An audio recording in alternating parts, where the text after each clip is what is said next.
Halo, Assalamualaikum teman-teman. Kami dari kelompok 5 dengan anggota Bagas Setio Ananto, Miftah Farhah, dan Reza Kurniawan Sitepu. Di video kali ini kami akan menjelaskan sedikit tentang differential cost analysis.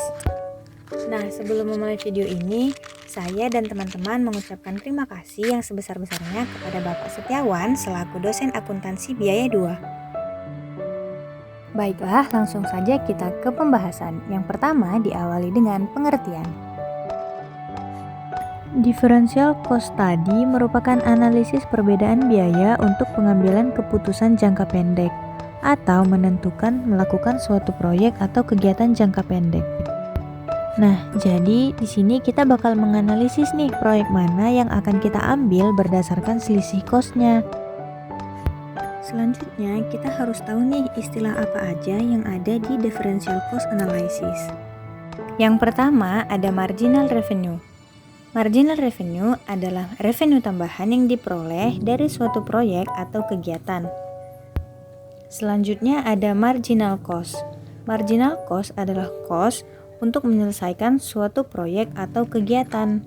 Selanjutnya ada avoidable cost. Avoidable cost ini adalah biaya yang bisa kita hindarkan apabila kita menghentikan suatu proyek atau kegiatan.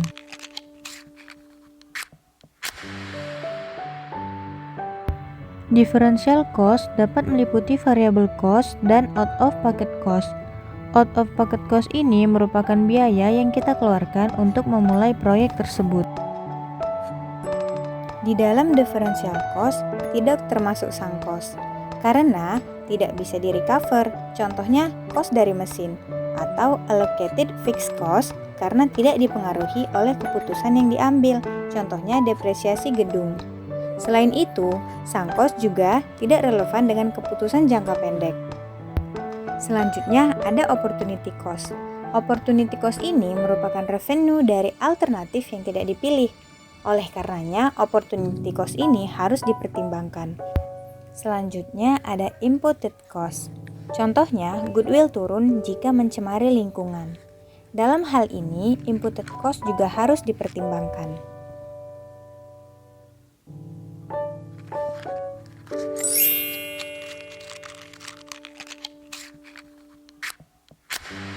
Selanjutnya, kita harus tahu nih, apa sih manfaat dari differential cost analysis? Differential cost analysis ini digunakan untuk menerima atau menolak order. Order diterima apabila incremental revenue lebih besar daripada differential cost. Dan order bisa ditolak apabila incremental revenue lebih kecil daripada differential cost. Tidak hanya digunakan oleh sektor privat, organisasi sektor publik juga menggunakan analisis biaya diferensial dalam pengambilan keputusan.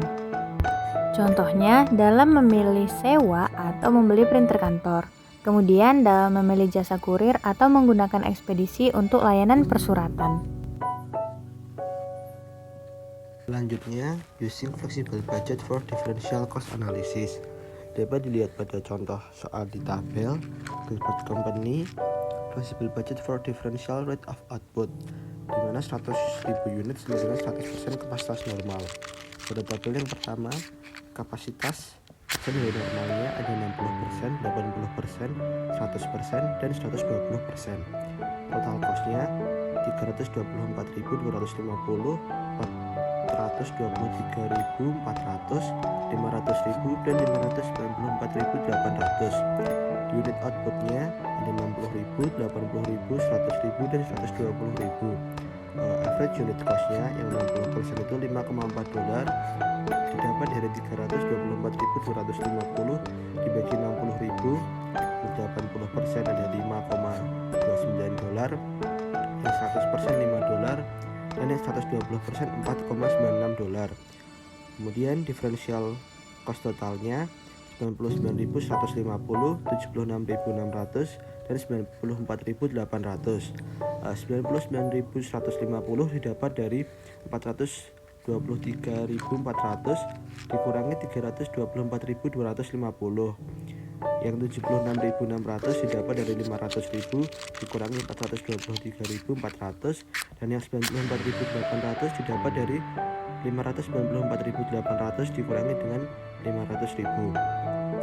Differential cost per unitnya itu $4,96, $3,83, dan $4,74. Dapat dari yang pertama dapat dari 423.400 dikurangi 324.000. Kemudian differential cost per unitnya itu $4,96, $3,83, dan $4,74. Poinnya didapat dari 423.400 dikurangi $324, 250 dibagi dengan 80.000 dikurang 60.000, begitu selanjutnya. Differential cost itu dapat diartikan sebagai perubahan biaya akibat pengambilan keputusan, bisa meliputi fixed dan variable cost. Selanjutnya ada accepting additional order. Konsepnya adalah jika order tambahan akan kita terima atau tolak. Ada contoh di tabel, harga jual $9 per unit, variable cost $5 per unit, fixed cost-nya $100.000, kapasitasnya 100.000 unit, penjualan sekarang 80.000 unit, dan order tambahan 1.000 unit. Order tambahan hanya membutuhkan tambahan variable cost karena kapasitas produksi masih mencukupi, sehingga tidak ada tambahan fixed cost.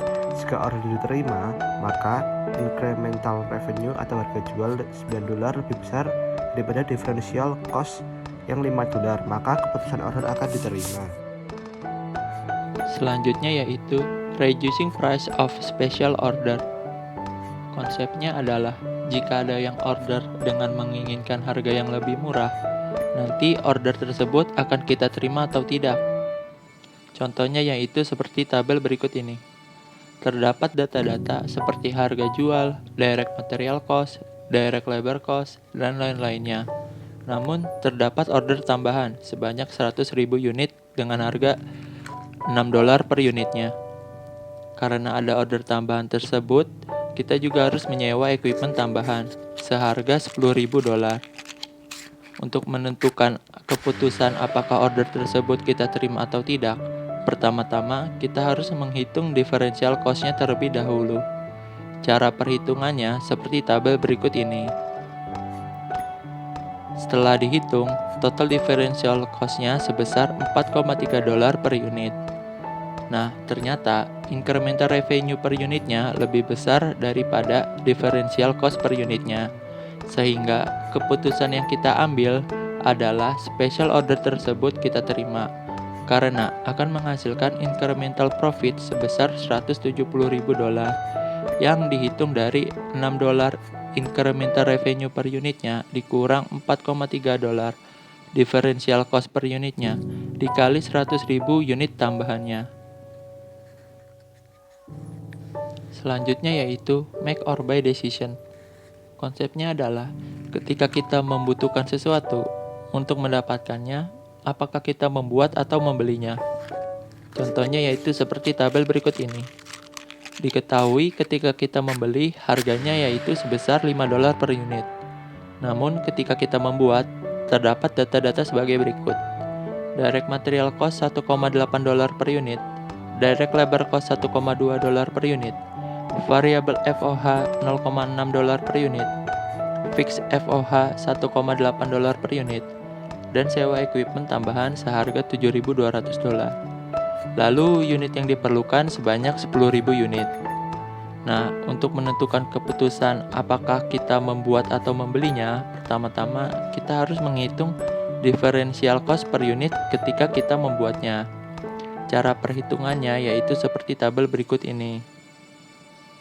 Setelah dihitung, total differential cost per unit ketika membuat yaitu sebesar $4,32 per unit. Nah, ternyata differential cost per unit ketika membeli lebih besar daripada differential cost per unit ketika membuat.